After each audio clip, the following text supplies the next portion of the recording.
Hello, and welcome to the Global Thinkers Forum podcast, Conversations with Changemakers.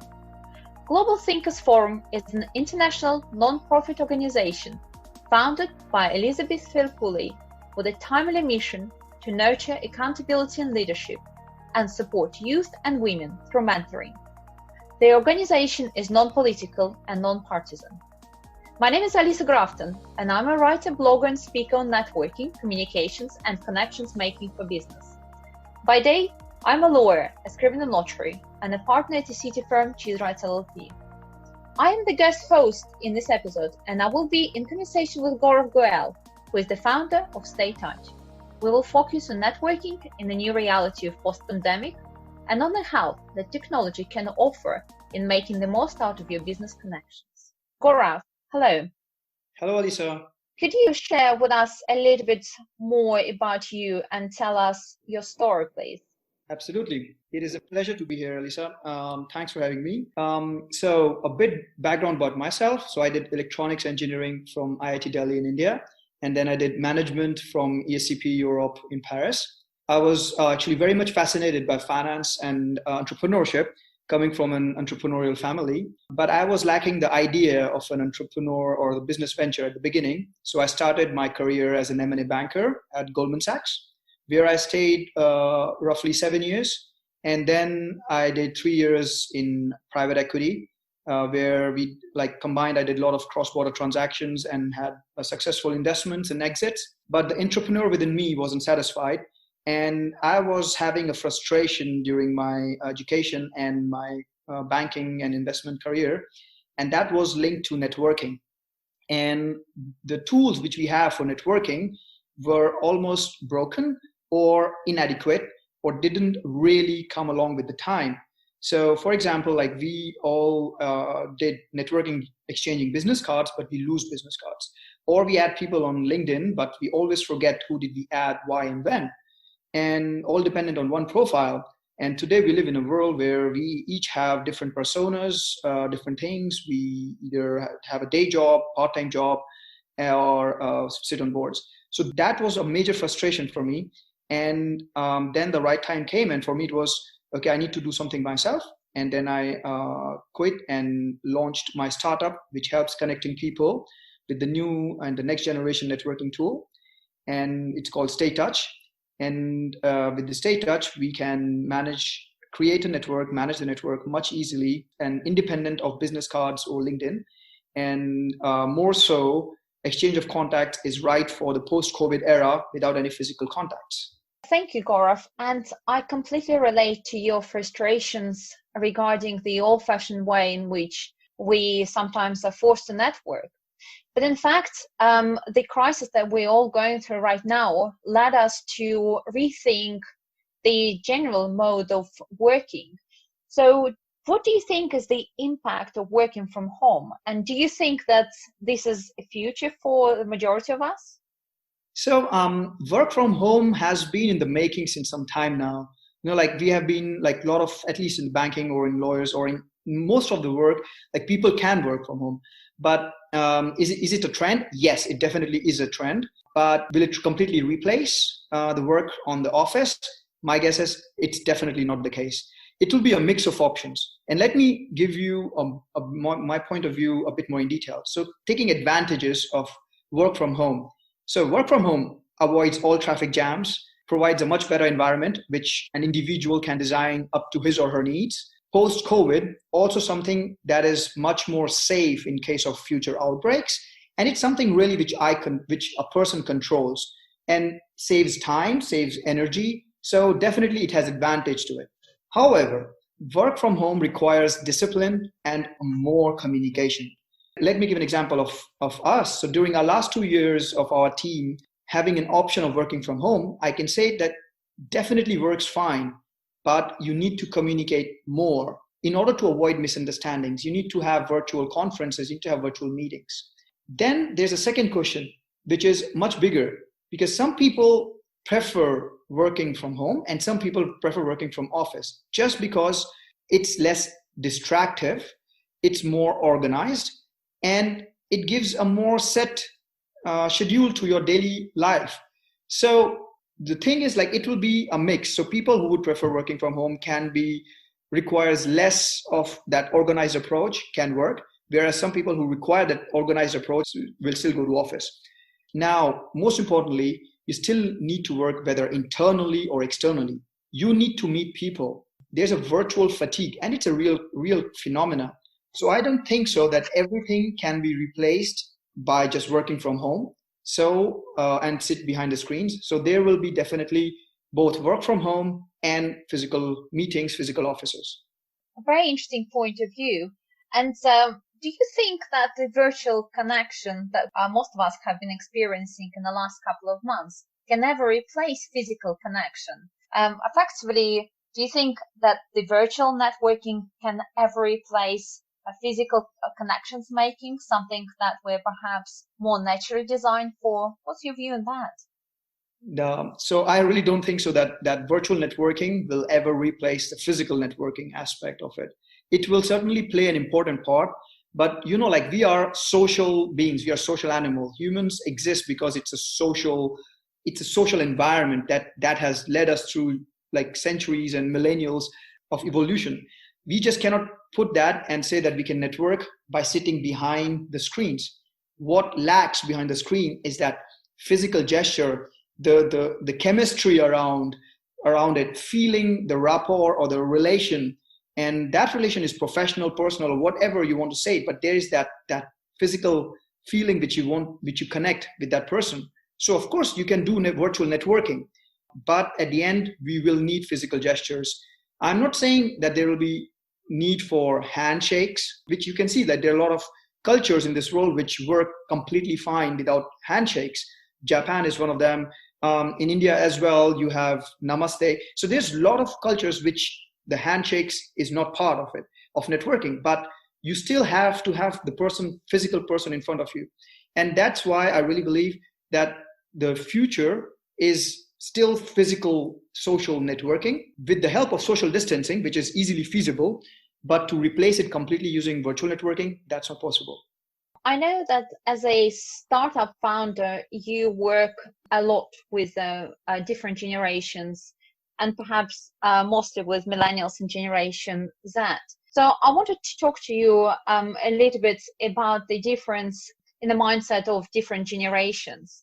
But does working with millennials and Generation Z mean working with the new mindset, and what impact have you yourself experienced?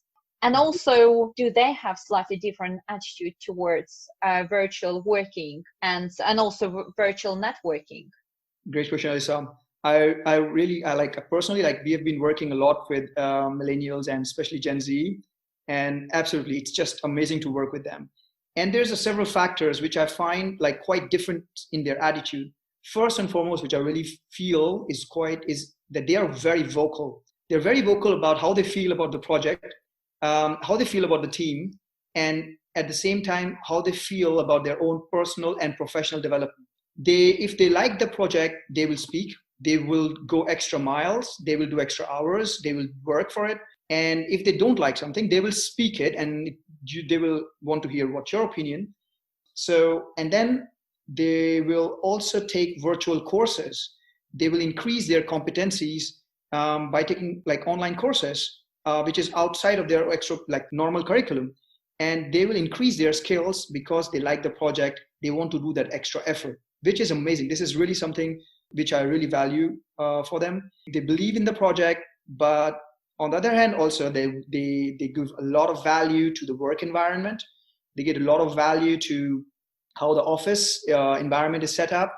But that all is secondary to how they feel about the project. As I said, like, if they feel good about the project, they will work, they will go extra hours, they will do all extra sort of work to make it happen. And they will also tell you that if they are not right for certain part of the project, which I really doubt is like quite obvious. So they really will tell you that, okay, that this is something that they're not comfortable with. Either they need extra, perhaps, I don't know, teaching course. And if they want to learn, they will ask for being taught so that they can perform it. But they will let you know that where there's a roadblock, where there is a kind of a bottleneck. And that's what I like about working with them. Like, too upfront, to communicative, and really there's no like a hierarchy. It's like a flat structure. They like flat structure, and that's what I appreciate about it. You worked as an investment banker at Goldman Sachs for a number of years. So you have a very good impression of what it is like to work in the white-collar finance world. So how does it compare with setting up your own business and running a startup? Well, first of all, the two worlds are very different. I'll start with the most important factor, which is the risk appetite. The risk appetite is not the same. Let's be very clear. When somebody starts in a white collar finance world, there is a clear financial stability. Whereas in startup world, when you're starting a startup, nothing is guaranteed. So that's the first foremost, that when you take a plunge into entrepreneurship, you have to keep in mind that uncertain period, which can last months, or if you're lucky, or can last a couple of years. So that's first and foremost. Then secondly, like white collar world, most of it is well structured. It's well organized. There are defined processes, due diligences, investing positions. More importantly, roles and responsibilities are clearly defined. Of course, you can do good work. You can take more responsibility, but there is a certain boundary to it. Whereas startup world is very, very different. It's structured in its own unpredictable sense. Every day is different. You need to fill in multiple shoes and you need to get things done. Just because like startup by default, you are a lean team and you have to take care of multiple work streams. So you just can't rely on someone else, like in the corporate structure setting. So if in a corporate structure, at least there's some senior or there's a different team you can rely on, you can pass it on. But in a startup, that thing needs to be done. And sometimes it just needs to get done. It's you who take the responsibility, you take the ownership, and you say, okay, even if it's not my work stream, I will get it done. If I'm in finance, I can get it done legal. If I'm in user interface, I can get done. Maybe perhaps I can communicate more with the tech team. So there's a lot of things which are more unorganized, but disciplined. And also, it is much fast-paced industry. There's a short-time decisions which matter as you need to grow and keep the company liquid. So you need to deliver fast and grow fast. So that is for me like a startup, which is quite different. So startup is a world which is, very fast-paced. But also, in order to succeed in startup, there's a perseverance, determination, ambition, and belief in your project. I'm not saying that that doesn't exist in a white-collar world, but white-collar world, of course there is, but there's a limitation to your responsibilities and what you can do out from there. That being said, I'll just take one more second out of it. That finance taught me actually a lot of things which helped me run my startup, such as responsibility to clients, investors, team, ownership of the projects, attention to details, managing multiple projects, and of course, technically speaking, investing, managing legal documentation, due diligence, and all these things which I learned at Goldman Sachs or during my investing career, that has really helped me create my own startup so that I can be more responsible toward my investors, I can be responsible towards my clients, and of course towards my team. Bringing our conversation back to the topic of networking, something that both you and I feel very passionate about, perhaps from different angles. Mm-hmm. But we have both learned that networking during the COVID-19 era has acquired completely new dimensions. And we have already mentioned it in this conversation. So we've said that we're being called to network online, and in-person meetings effectively came to a halt at least until the last few days. So I just wanted to dig a little deeper into your views on how this is changing the way we network, perhaps what specific assistance we can ask for from technology, and what is going to be fundamentally changed when this crisis is over. Great question. So I really believe that networking, like especially coming to meetings and all that, this is literally the hottest and most talked about topic as company prepare post-lockdown work environment, and at the same time providing safety and security to its employees for the future and making sure that the business comes back to normal. COVID definitely has stopped all physical meetings. Is it sustainable? I don't think so. As we said, like all the virtual meetings, so we cannot have all the meetings virtual. That's just not. I really don't think so. That's feasible. Such as like business, like sales, etc. And there need to be a physical part attached to it. There is a concept of like a virtual conference fatigue, and I believe it's real. I've heard a lot of people working in corporate world and complaining about it like these days. So we as humans, as I said like earlier, like we are social animals, so we thrive on human interactions. Now the question is, will we network the same way as before? I shake hands or exchange business cards? No, the way we network will definitely change. I think we would be more careful about about organizing meetings. So the number of meetings, physical meetings, would reduce. There will be social distancing. So, and we'll be careful about shaking hands. And same thing, like I don't see how, at least for the next 9 to 12 months, exchanging physical business cards, which can be potentially bring us next outbreak, will be there. However, the solution is here, which is like contactless technology will play a key role in networking. And the time is right now to wave goodbye to the business cards or to fear of losing them. And as a founder of a technical startup, I see my mission being to provide that digital handshake that helps connect people while networking. And that is for me the future of it, like contactless technology taking the key role during your physical meetings. Moreover, like virtual networking, current system is kind of broken, like receiving, even if you say like currently we do virtual networking, we can exchange links or we can just send an email or things. But as I mentioned, like this is virtual, this is a virtual fatigue. Like you cannot just create a connection, which I really believe is a strong word. You cannot create a connection with opposite party or a different person, personal or professional, just by sending an email or by sending a spam connection on a LinkedIn, which is also limited to just one profile. All these things makes me forget my contacts. So going forward, what I believe networking will be based on contactless, social distancing, of course, but contactless technology, helping people connect, which will make it more efficient and smart. It sounds like you truly believe that there is no amount of months in lockdown can remove the very nature of the instinct for us to connect, our human instinct to connect.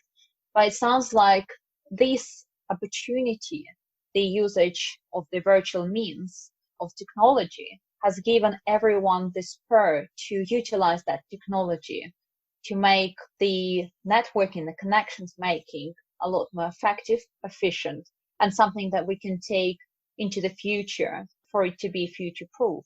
I cannot help but to agree with you. Global Thinkers Forum, as you know, was set up to, among other things, to nurture accountability and leadership. And this is something that all of us who are members of Global Thinkers Forum feel very passionate about. So it would be really interesting to hear your view on what accountability means to you, and also how you think the private sector can demonstrate more accountability and values-based leadership. Thank you for that wonderful question. Like accountability for me is an inner responsibility that person owes it to his or her conscience. And that is like for me, the most important aspect. Then, of course, once that part is satisfied, then you have, of course, accountability towards climate, professional obligations, shareholders, clients, teams, and projects. All that gets into that word which you call accountability. As a teenager, so I give an example, I was part of voluntary literacy programs, teaching underprivileged workers workers to help them read and write and help them count their salary. So that's for me a part of like an accountability or something which you do for the society. Same thing which I continued at Goldman Sachs, which I'm really proud of, is that, and I appreciate it, that they have a program called Community Teamworks. It happens once a year and it helps distribute food to the people in need or helping Red Cross or helping underprivileged students, go and help them and create a more convivial environment.